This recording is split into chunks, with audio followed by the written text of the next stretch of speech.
Hi guys, my name is Diego, and in today's video lesson we're going to be talking about major and minor chords and why are they so important. So let's go back to a close-up of the piano so we can get started. So let's start with major chords. Major chords are going to be constructed by 4 semitones and then 3 semitones. And let me try to simplify that by showing you a way that I explain to my students. Let's take the note C. Now from C, imagine that the building, we have a building, the keys are going to be the stairs.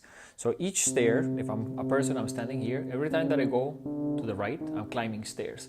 Now very important, we're going to think about the stairs being on the inside of the piano because we don't want to skip any notes.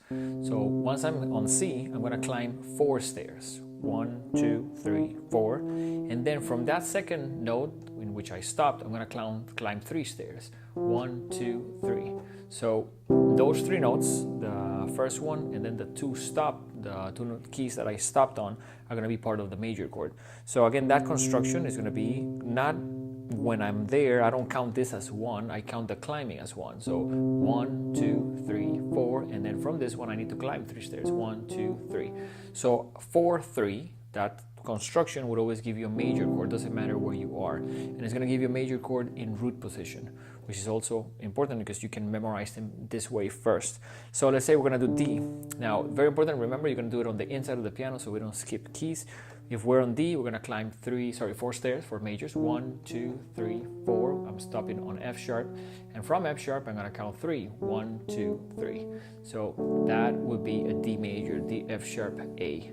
So an important thing about this, and we can talk quickly about minors, the count gets reversed. So now I do, instead of 1, 2, 3, 4, I do 1, 2, 3. So 1, 2, 3 for the first count. And then from that key, I count 4. 1, 2, 3, 4. So that will give me a C minor instead of a C major. So again, majors 4, 3, minors 3, 4. This is, we're counting actually semitones, which is the distance between 2 notes that are next in the piano on the inside. And one of the things is you can memorize that count and go around the circle of fifths, which I'm going to show you here in just a second, which we believe it's a great device. So chords are important mainly because a lot of songs are made by them. That's what we play as a guitar player, piano player. You play mostly chords in a band. But one of the things that we want to mention is how do you practice them? Because I just showed you how to construct them, but if you just know 2 or 3, it may not be enough for you to be able to use them. So one of the things that we like is the circle of fifths. You can Google the circle of fifths. It should pop up. Just put images for your results. And here one thing that we have is we have all the possibilities of music, and music has 12 for a lot, 12 scales, 12 chords. So here we're going to play all the 12 major chords first. So the goal is to go around the circle of fifths. You can start on C, and you can either go left or right just to be able to practice them. So for example, I'm going to go to the right. So we're going to start on C major, and then I'm going to go to G major and try to figure that one out. Now, if I don't know which one it is because I've never played it, I can go again counting 1, 2, 3, 4, and then 1, 2, 3, and get to G major.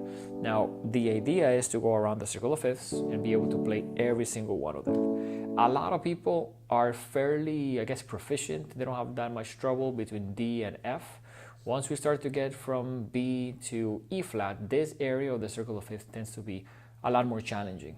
So one of the things that the circle of fifth does is it makes sure that you are actually practicing all the possibilities, because in music sometimes you're not going to control the keys. So you're playing a certain song, or an artist came up with a song, and the song may be in this area of the circle, and you're going to have to play some chords that are not that comfortable because they have more black keys.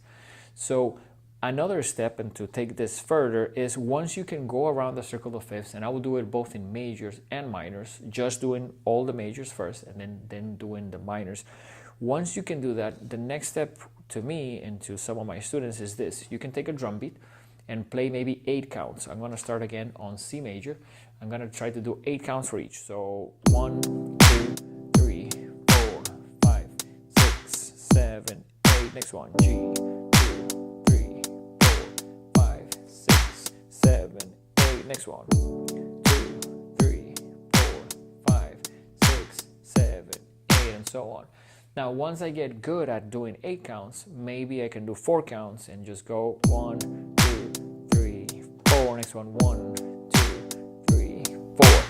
The reason is because we need almost like a deadline. You need something that is pushing you to play the next chord. The main thing about chords is your reaction time.